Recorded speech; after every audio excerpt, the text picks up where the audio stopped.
4 in the morning. The massive warehouse parking lot is entirely empty, except for my reliable, older sedan and the security guard's patrol truck idling near the loading docks. My hands are actually shaking as I swipe my access badge at the front entrance of the corporate wing. The building is dark and completely silent, which is exactly what I need right now. I have a thick manila folder tucked securely under my arm. Inside this folder is everything that is about to blow Horizon Logistics apart from the inside out. I take the main elevator up to the executive floor. The overhead lights flicker on automatically, motion sensors tracking my path down the carpeted hallway. Gregory Vance's office sits at the far corner, featuring floor-to-ceiling glass walls and imported leather furniture that probably costs more than my annual salary, or, at least, more than what he thinks my annual salary should be. I do not hesitate. I walk straight to his massive mahogany desk and place the folder right in the exact center, perfectly aligned with his ridiculous imported marble desk pad. I do not leave a note. I do not provide any explanation. He will understand exactly what it means soon enough. My name is Robert Mitchell, and up until yesterday, I was incredibly proud to be the Senior Logistics Director at Horizon Logistics. For 15 years, I have given my absolute all to this company. 15 years of late nights, weekend shifts, managing supply chain crises, and making sure every single freight routing report, every warehouse budget projection, and every inventory audit came back completely clean. I have personally trained dozens of employees who have moved on to better positions within the industry. I have saved this company from countless potential logistics disasters and regulatory fines. I know the operational structure of this place better than I know the layout of my own home. And apparently, absolutely none of that matters as much as having the correct last name. Let me back up to 3 days ago, because that is when everything started completely unraveling. It was a typical Tuesday afternoon. My teenage son, Daniel, had forgotten his track cleats, so I had driven home during my brief lunch break to grab them and drop them off at his high school. I arrived back at the corporate office around 2 in the afternoon, and the entire floor was buzzing with that particular chaotic energy that always meant something major had just happened. You know that specific feeling when people are talking in tight clusters, keeping their voices low, and everyone suddenly looks extremely busy the second you walk past them. My trusted colleague Sarah caught my eye from across the operations floor. She works in human resources and payroll, and she has been here for roughly 8 years. She is a solid professional who never gets involved in office drama, but she looked at me with an expression I could not quite read. It looked like a mixture of deep pity and sheer anger. She mouthed the words, "Conference room 3, in 5 minutes." I gave a small nod and headed straight to my desk, dropped off my briefcase, and pretended to check my email inbox for a few minutes. When 5 minutes had officially passed, I made my way down the hall to conference room 3, acting as though I was just grabbing a quiet space for a vendor phone call. Sarah was already sitting there with 2 other managers, Michael from inventory control and Jessica from vendor relations. Sarah told me to close the door immediately. I did. Michael started wringing his hands, saying they were not sure if they should tell me, but if he were in my shoes, he would absolutely want to know the truth. Jessica jumped in and explained that there had been a massive system glitch that morning. The master payroll database had accidentally been pushed to the company-wide shared drive instead of the highly restricted human resources folder. It was accessible for maybe 20 minutes before the IT department caught the error and moved it back to the secure server. My stomach completely dropped as Sarah pulled out her smartphone. She said she had taken a few screenshots because she figured upper management would try to bury the mistake. She turned the bright screen toward me, and there it was in plain sight. A massive spreadsheet listing names, job titles, and base salaries. I scrolled down the list until I found my own name. Robert Mitchell, Senior Logistics Director, making $78,000 a year. It was not a great number, but I already knew that exact figure. I had been actively asking for a raise for over 2 years, and I was always told that the operating budget was simply too tight to accommodate any increases. Sarah quietly told me to keep scrolling down the screen. I scrolled past the warehouse managers, past the routing analysts, past people who had been working here half as long as me, and then I finally saw it. Lucas Vance, logistics coordinator, making $101,400 a year. I read the number 3 separate times to make sure my eyes were not deceiving me. Lucas Vance was Gregory's nephew, a kid who had just started working here 6 months ago. Michael confirmed it was indeed the same Lucas. Lucas was not even a manager. He did not possess any of my industry certifications. He had gotten his undergraduate degree from some generic party school down south and showed up in September with 0 real-world experience in supply chain management. I had been the one personally training him, teaching him our routing software, walking him through freight cost modeling, and constantly fixing his disastrous mistakes on the monthly warehouse budgets. And yet, he was making 30% more than me. Jessica's voice was tight as she told me there was more to see.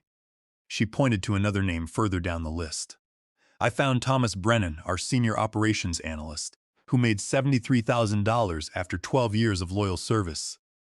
Right next to his comparison was David Vance, operations assistant, making $95,000 a year. David was Gregory's other nephew, who had started a mere 4 months ago. I sat down heavily in one of the leather conference room chairs, my voice sounding hollow. As I said, they had 2 nephews making significantly more than people who had dedicated over a decade to the company. Sarah added that the massive pay gap was not just limited to the Vance family members, but they were certainly the most egregious examples on the spreadsheet. My mind was racing at a million miles an hour. For 15 years, I had missed Daniel's elementary school graduations to handle sudden freight strikes. I had worked through my own father's funeral arrangements because we were facing a massive quarterly inventory audit. My wife, Emily, had basically functioned as a single parent for months at a time during our peak shipping seasons. For a decade and a half, I had been constantly told that I was a highly valued, essential, and irreplaceable part of the management team. And some 24-year-old kid with absolutely 0 experience was making over $100,000 compared to my $78,000, simply because his uncle owned the company. I told them I was going to demand a meeting with Gregory. Sarah warned me to be careful, reminding me how fiercely protective he was of his family. I went back to my desk and immediately requested a meeting with Gregory Vance for the very next morning.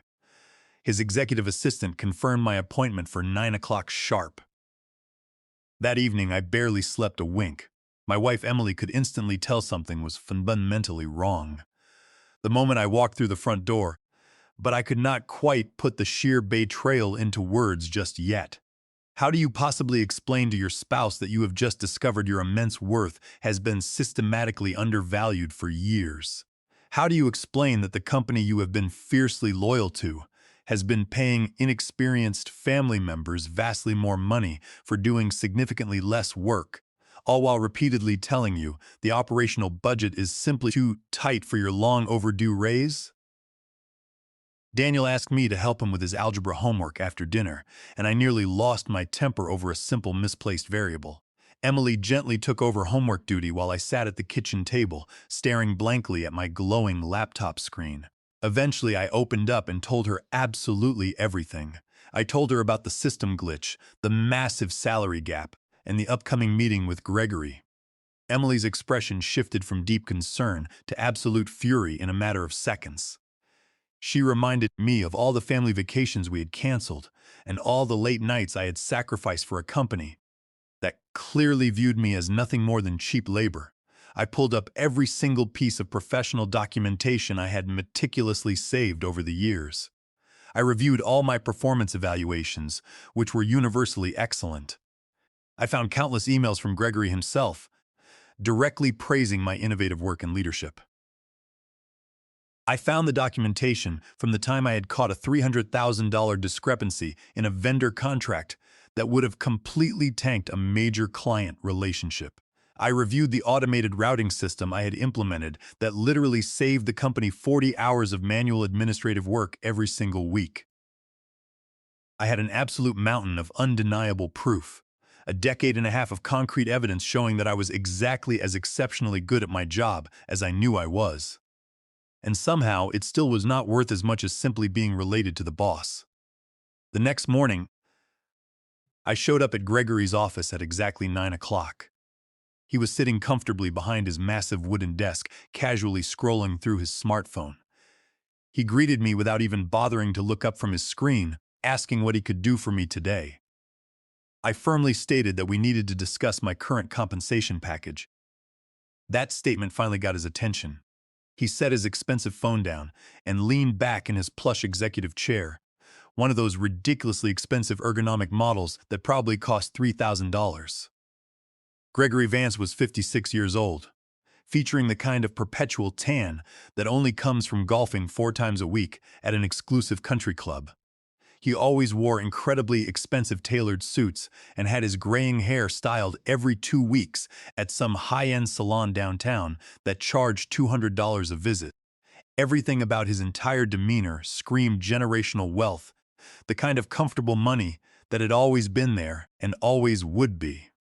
He repeated the words compensation, noting that my annual performance review was not scheduled until November. I calmly replied that I was fully aware of the schedule, but some new information had come to my attention yesterday that required immediate discussion. His expression remained completely unchanged as he asked what specific information I was referencing. I had practiced this exact part in my head 100 times during my sleepless night. Stay calm, stay perfectly professional, present only the undeniable facts. I stated that I was now fully aware that Lucas Vance was currently making $101,400 as a logistics coordinator. I noted that I was making only $78,000 as a senior logistics director, despite having 15 years of dedicated experience and multiple advanced industry certifications that his nephew simply did not possess. A heavy, suffocating silence filled the large office. Gregory steepled his manicured fingers together and carefully stated that he was not sure where I had gotten those specific numbers, but discussing salary information with other employees was actually strictly against company policy. I immediately countered, my heart pounding heavily against my ribs, but my voice remaining completely steady. I informed him that employees have the absolute legal right to discuss their compensation under the National Labor Relations Act, making it federally illegal for companies to prohibit such discussions. His jaw visibly tightened as he completely dismissed the legality, calling my actions highly unprofessional. I fired back, stating that what was truly unprofessional was paying his inexperienced nephew 30% more than his senior director, especially when the kid possessed a mere fraction of the necessary experience and qualifications.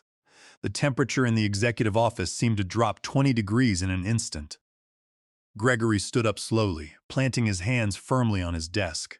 He aggressively claimed that Lucas's compensation was based on extensive market analysis and his high potential value to the logistics company. I could not help the bitter, humorless laugh that escaped my throat. I told him I had plenty of market analysis of my own to share. I explained that I had spent the entire previous night researching current industry standards and the average salary for a senior logistics director, with my extensive experience in our city, was somewhere between $110,000 and $130,000.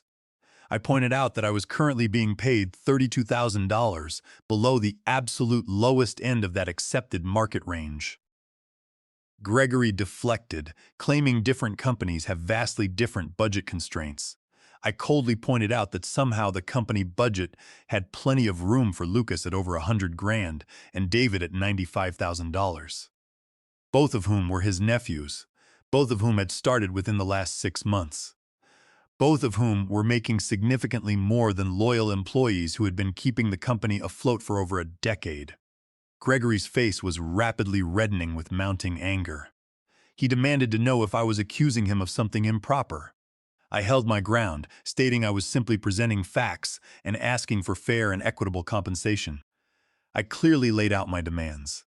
I wanted my annual salary immediately adjusted to $120,000, which was the standard market rate for my demanding position and extensive experience. Furthermore, I demanded that the pay increase be made fully retroactive for the past 2 years, which was exactly when I had first started asking for raises and was repeatedly denied due to supposed budget issues. He stared at me with wide eyes, looking as though I had just asked him to set fire to a massive pile of $100 bills. He repeated my demand in disbelief. I confirmed it firmly. He aggressively stated that was not how business worked. I challenged him, asking how it actually worked, because from my perspective, it seemed to work incredibly well as long as your last name happened to be Vance. He pressed his palms flat against his mahogany desk, leaning forward aggressively.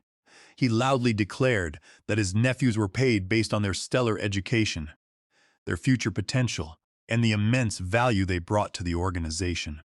He told me that just because I had been lingering around for 15 years did not automatically entitle me to more money than someone with a superior educational background and a fresh, innovative perspective. I could feel the heat rising in my cheeks as my carefully maintained composure began to slip. I raised my voice, aggressively challenging his absurd claims about superior educational backgrounds. I reminded him that Lucas had completely failed his first 3 warehouse budget projections and that I had been forced to redo every single one of them from scratch. I pointed out that his precious nephew did not even know the fundamental difference between gross margin and operating profit. I reminded Gregory that just last week, Lucas had called my personal cell phone in a panic, asking how to properly format a basic profit and loss statement. Gregory immediately jumped to his nephew's defense, claiming the boy was still learning and that everyone experiences a learning curve. I fiercely shot back that I was certainly not getting paid to manage his nephew's learning curve. I pointed out that I had been intensely training Lucas on top of my own grueling regular job responsibilities, completely for free, since none of that extra effort was reflected in my stagnant compensation package.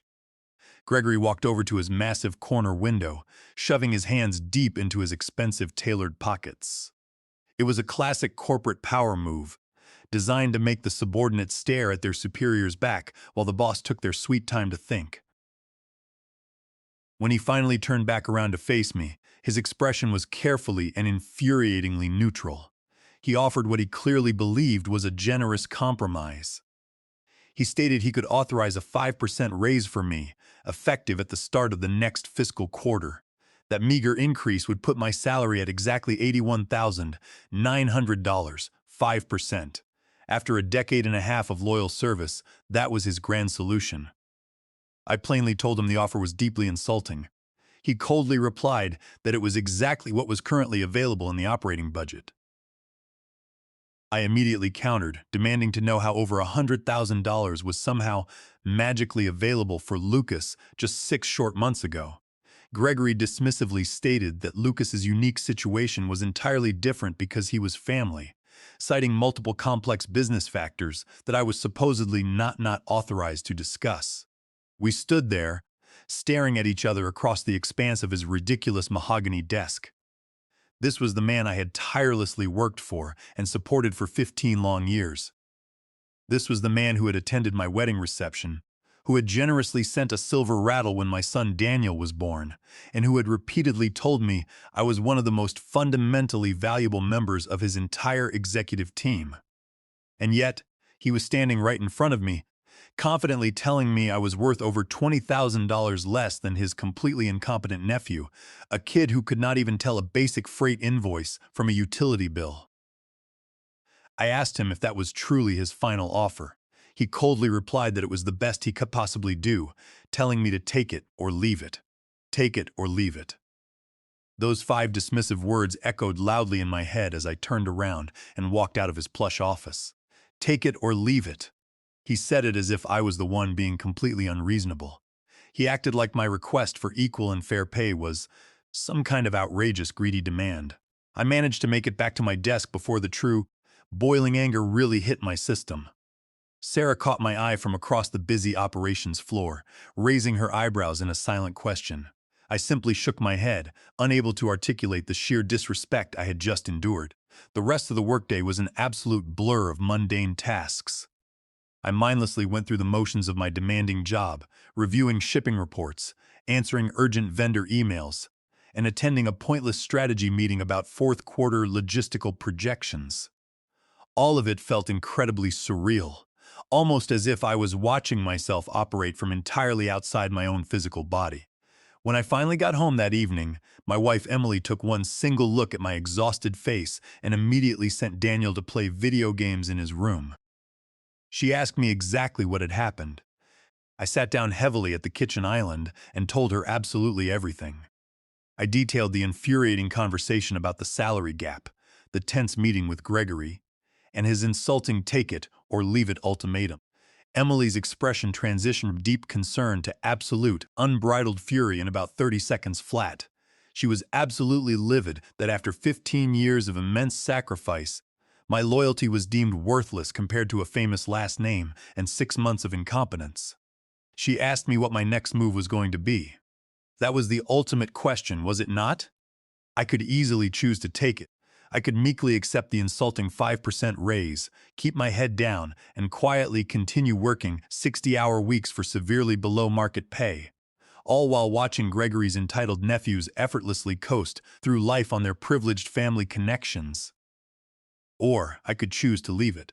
I could start aggressively job hunting, completely walk away from 15 years of hard-earned institutional knowledge, and abandon the professional relationships and complex logistical work I actually deeply valued. Both options felt like a devastating personal loss. I quietly admitted to Emily that I honestly did not know what to do. Emily remained quiet for a long, thoughtful moment. Then she looked me directly in the eyes and asked a brilliant question. She asked what Robert Mitchell, Senior Logistics Director, typically does when he discovers a massive systemic discrepancy in the warehouse inventory books. I smiled slightly, answering that I thoroughly document absolutely everything and present a comprehensive, undeniable analysis of the core problem. That was the exact moment everything finally clicked into perfect place.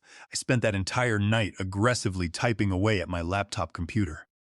Emily stayed up with me, bringing me fresh black coffee at midnight and a warm turkey sandwich at 2 in the morning. I barely even noticed the food or the caffeine, because my primary focus had shifted entirely.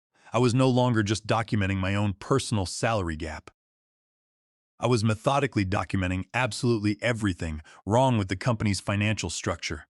I pulled every single piece of public salary data I could legally find.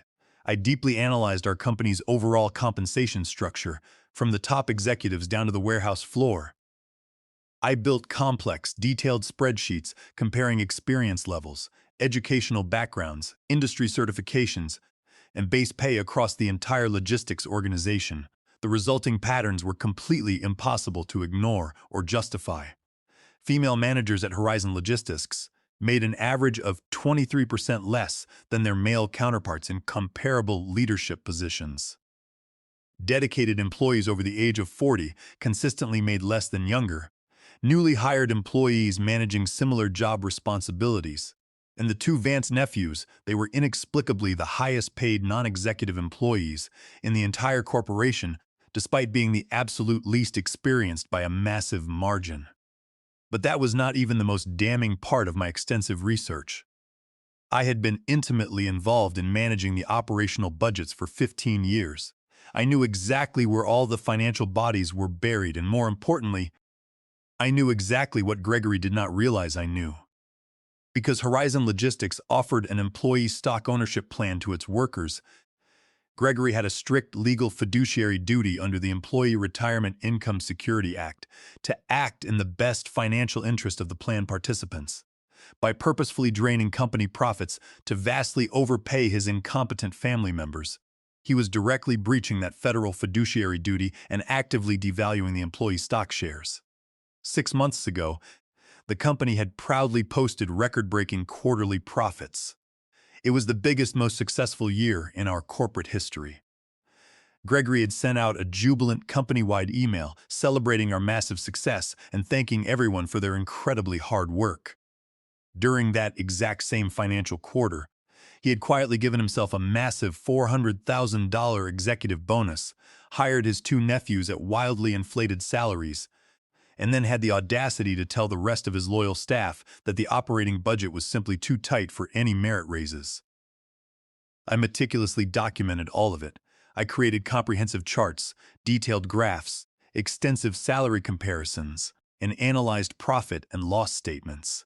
I purposefully included my own stellar performance reviews right alongside examples of Lucas's disastrous work product, which I fortunately had extensive copies of since I had been reviewing and correcting his numerous mistakes for months. By 4 in the morning, I had produced 43 pages of devastating, comprehensive financial analysis. It showed exactly how Horizon Logistics unfairly compensated its employees, who specifically benefited from that corrupt structure, and how it violently clashed with both accepted market rates and strict federal legal standards, specifically regarding the Employee Retirement Income Security Act violations. It was easily the most thorough, undeniable piece of financial analysis I had ever done in my entire career. And I was about to drop it directly on Gregory Vance's desk before he had even had a chance to drink his morning coffee. Which brings me right back to the dark, silent executive office. So there I was, at 4 in the morning, placing that thick, heavy folder right in the exact center of Gregory's pristine mahogany desk. I made absolutely sure it was perfectly aligned, making it completely impossible for him to miss when he sat down. Then I quietly walked back to my car, drove home, took a hot shower, helped Daniel get ready for his school day, and calmly drove back to the corporate office at my normal arrival time. Sarah found me sitting quietly at my desk around 8:30. She leaned in closely and asked if I had heard the latest news. I kept my voice perfectly neutral, asking her what was going on. She excitedly told me that Gregory had just called a massive emergency management meeting. She explained that it included absolutely everyone, all department managers, human resources leadership, and even the accounting team leads. The meeting was scheduled to happen at 9 o'clock sharp. My computer suddenly pinged with an urgent incoming message. It was a priority email from Gregory's executive assistant, demanding that I report to main conference room A at 9 o'clock, noting that attendance was strictly mandatory for all management staff. Sarah read her own screen, noting that it was incredibly weird because she had just been called in as well, along with Michael and Jessica. At exactly 9 o'clock, I walked confidently into main conference room. The large room was absolutely packed to the brim. Every single leather chair was filled, and people were awkwardly standing along the back walls. Gregory sat stiffly at the head of the long conference table, and sitting directly next to him was someone I did not personally recognize. It was a sharp-looking man in his late 50s, wearing an incredibly expensive tailored suit and sporting a completely no-nonsense expression. He had a sleek leather briefcase open in front of him. My thick manila folder sat ominously in the exact center of the table. Gregory's face was carefully kept blank, but I could easily see a prominent muscle violently twitching in his tight jawline. He waited silently until everyone had filed into the room, and the heavy wooden door was firmly closed. He tightly thanked everyone for coming on such incredibly short notice. He introduced the stranger sitting next to him as Thomas Harding, a senior partner from a very prominent corporate employment law firm. Gregory explained that he had brought Thomas in to immediately address some extremely serious concerns regarding the company's compensation practices. So, that is exactly what had happened. Gregory had walked in, found my massive folder at 8 o'clock, read through the devastating financial analysis, and immediately panic-called his expensive outside attorneys. He knew exactly what he was reviewing. It was a massive, multi-million-dollar class action lawsuit just waiting to happen, armed with undeniable proof of federal fiduciary breaches. Thomas Harding did not bother to smile as he addressed the crowded room. He announced that he had been retained to review extensive internal documentation that strongly suggested potential, severe violations of the Equal Pay Act, as well as highly discriminatory compensation practices and potential breaches of fiduciary duty under the Employee Retirement Income Security Act. He stressed that what he was about to discuss was incredibly serious and demanded everyone's absolute full attention. The packed room went completely dead silent. You could have heard a pin drop. Thomas slowly opened the folder, my exact folder, and began methodically walking through it, page by devastating page. He projected the damning salary comparisons on the large presentation screen. aggressively highlighting the massive, unjustifiable pay gaps. He displayed the company profit statements right alongside Gregory's massive executive bonuses and the subsequent budget denials for the rest of the hard-working staff. I quietly watched Gregory's face get redder and redder with every passing slide. Thomas sternly continued, making it abundantly clear that if these severe allegations were to be formally filed with the Federal Department of Labor or aggressively pursued in civil court, the potential financial liability for Horizon Logistics would be absolutely catastrophic. He casually listed off the potential damages, mentioning years of owed back pay, massive federal regulatory penalties, exorbitant legal fees, and irreparable reputational damage within the logistics industry. Someone standing near the back of the quiet room nervously whispered something unintelligible. Thomas's sharp eyes instantly snapped toward the back of the room. He firmly stated that this was absolutely not an open discussion, but rather a formal legal notification. He declared that, as of this morning, Horizon Logistics had a massive existential legal problem on its hands. He bluntly explained that how the executive team chose to handle this severe crisis in the next few days would ultimately determine whether this remained a quiet, internal corrective matter or instantly became a highly publicized, incredibly expensive federal lawsuit. Gregory finally found his voice, weakly suggesting that they needed to identify the anonymous source of this internal information. Thomas completely shut him down, stating flatly that the source was entirely irrelevant. The only thing that legally mattered was the undeniable accuracy of the data. He pointed out that the numbers appeared to have been pulled directly from the company's own secure payroll system. He challenged Gregory, asking if the CEO was somehow suggesting that his own internal payroll data was fundamentally incorrect. Gregory wisely remained completely silent. Thomas looked around the stunned room and laid down the law. He announced his formal legal recommendation for an immediate, comprehensive, third-party compensation audit of every single employee currently working in the entire company. He promised that every individual salary would be rigorously reviewed against standard market rates, years of experience, educational background, and actual daily job responsibilities. He declared that any unjustified pay gaps that could not be defended by legitimate documented business factors would be immediately and permanently corrected.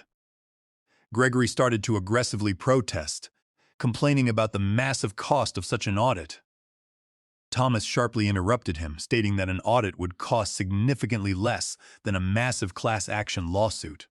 He explained that a motivated plaintiff in a case like this could easily argue for 3 full years of back pay, plus liquidated punitive damages that would automatically double that amount, not to mention covering all attorney fees. Thomas made it clear they were talking about potentially millions of dollars in federal liability. A comprehensive audit and subsequent salary corrections would merely cost a fraction of that devastating legal judgment. The large conference room was so incredibly quiet that I could clearly hear the faint humming of the overhead air conditioning vents. Thomas continued his relentless assault, stating they also needed to directly address the specific, highly problematic issue of familial hiring practices.